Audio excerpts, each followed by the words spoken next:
Halo, selamat pagi Sobat Energi Suara. Berjumpa lagi bersama saya Majulan Sukadi dalam proyek Mari Berbagi Rasa Lewat Suara dalam Perjalanan. Pada hari ini ada satu topik diskusi yang ingin saya ajak teman-teman semua untuk mari berbagi pengetahuan, mari berbagi pengalaman, atau mari berbagi hal-hal yang sederhana yang mungkin teman sudah tahu, yang saya belum tahu, dan kita bisa diskusikan bersama-sama. Topiknya itu seperti ini. Ini berkaitan dengan keluarga. Orang tua ingat anak sepanjang sungai Canjiang. Anak ingat orang tua hanya satu hembusan angin. Oh, quote ini gambaran keluarga ya. Ini memang saya baca dari satu buku yang diberikan oleh dulu bos saya. Sampai hari ini saya masih seperti berutang banyak kepada beliau. Ada beberapa banyak hal-hal dasar yang ketika saya dulu bekerja di tempatnya saya masih pakai di hari ini. Oke. Nah, quote ini sebenarnya serupa di Indonesia atau di kita, di pemahaman kita atau di pengetahuan kita. Ada satu quote yang berkaitan keluarga juga. Quote-nya seperti ini. Kasih orang tua sepanjang jalan, kasih anak hanya sepanjang kalah. Ya, orang tua kita itu begitu luhur dan beliau atau mereka adalah salah satu tempat yang paling layak di kita puja. Dalam agama yang saya pelajari juga membahas keluarga atau orang tua ini sangat-sangat banyak, atau ada beberapa hal yang terkutip langsung gitu ya. Biasanya kita, cara beragama kita yang masih sangat perlu banyak belajar. Sering kalau kita tertulis di kitab suci atau di manuskrip kita akan lebih percaya ya, atau kita lebih valid seperti sumbernya ya. Dalam Buddhisme ada satu ungkapan dalam Manggala Sutta yang mengatakan mata pitu patanang, berbakti kepada orang tua adalah juga etang manggala utama, adalah sebuah berkah utama.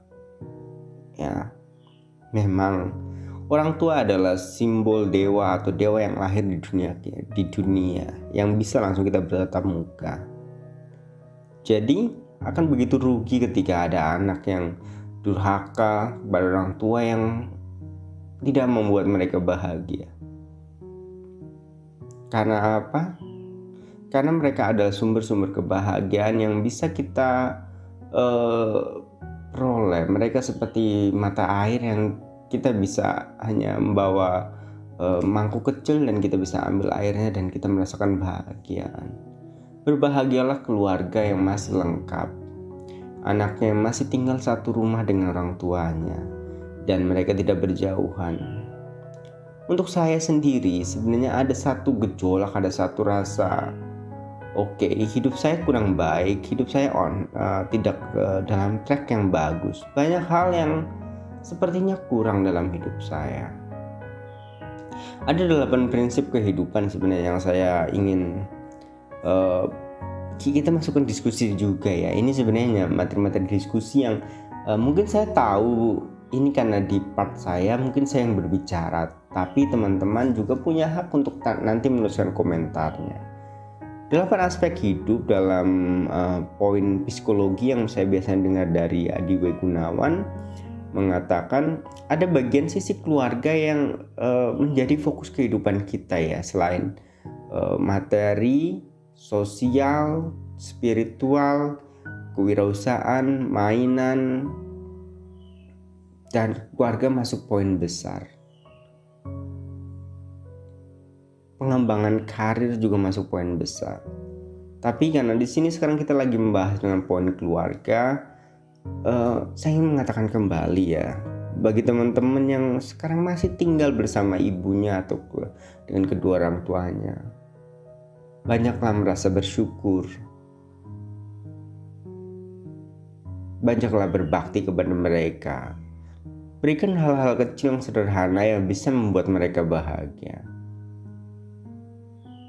Jika hal kecil mungkin bagi teman-teman sudah merasa remeh, berikanlah hal besar, hal paling besar, hal yang membutuhkan usaha dan membutuhkan daya juang yang tinggi. Karena apa? Ini karma baiknya jauh lebih banyak dan jauh lebih besar. Jika masih belum sampai tahap sana, berikanlah hal sederhana yang menyenangkan yang bisa menjadikan tawa. Untuk teman-teman yang seperti saya yang posisinya jauh dari orang tua dan tidak tinggal bersama, sesering mungkin coba telepon mereka, hibur mereka, kirimkan uang kalau punya. Kalau tidak punya, belikanlah makanan yang sederhana yang bisa mereka nikmati dengan tawa dan kebahagiaan. Kasih orang tua itu sepanjang jalan, atau kasih orang tua itu sepanjang sungai Chanjiang. Ini pepatah China ya. Demikian yang ingin saya ajak teman-teman untuk mari merefleksi atau bersikap mindfulness, bersikap sadar. Hidup kita itu banyak kebahagiaannya. Berkumpul dengan keluarga adalah sebuah kebahagiaan. Demikian yang bisa saya ajak teman-teman untuk sharing dan berbagi. Jika ada teman-teman yang punya cerita jauh lebih bagus, boleh share di kolom komentar atau private chat ke kolom pribadi saya akan cantumkan nomor saya nanti di kolom diskusi. Teman-teman bisa lihat di sana. Demikian yang bisa saya sampaikan. Terima kasih. Salam.